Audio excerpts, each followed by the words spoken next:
இன்று தங்கள் அனுகிரகத்தில் ஸ்ரீரங்கநாதரின் சேவை நன்கு ஆயிற்று. ஆனால்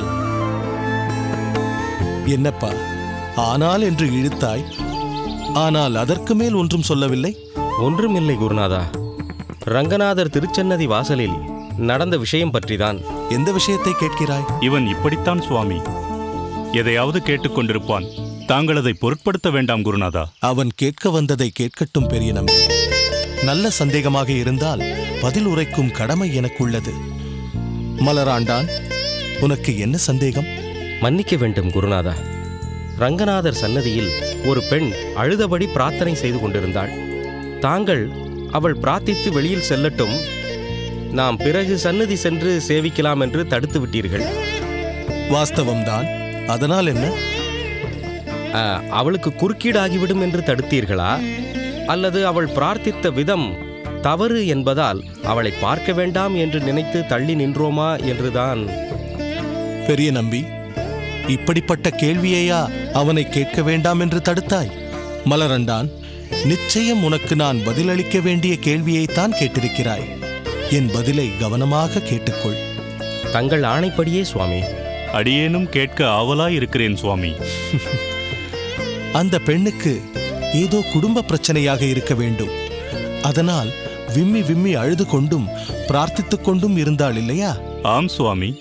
அப்படிப்பட்டவள் சுய சிந்தை உடையவள்.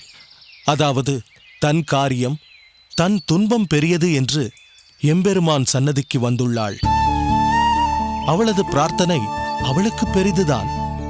அதை அந்த ரங்கநாதனும் செவிமடுப்பான். ஆனால் என் போன்ற சந்நியாசிரமத்தை தழுவியவர்களுக்கு அது பெரும் இடையூறு.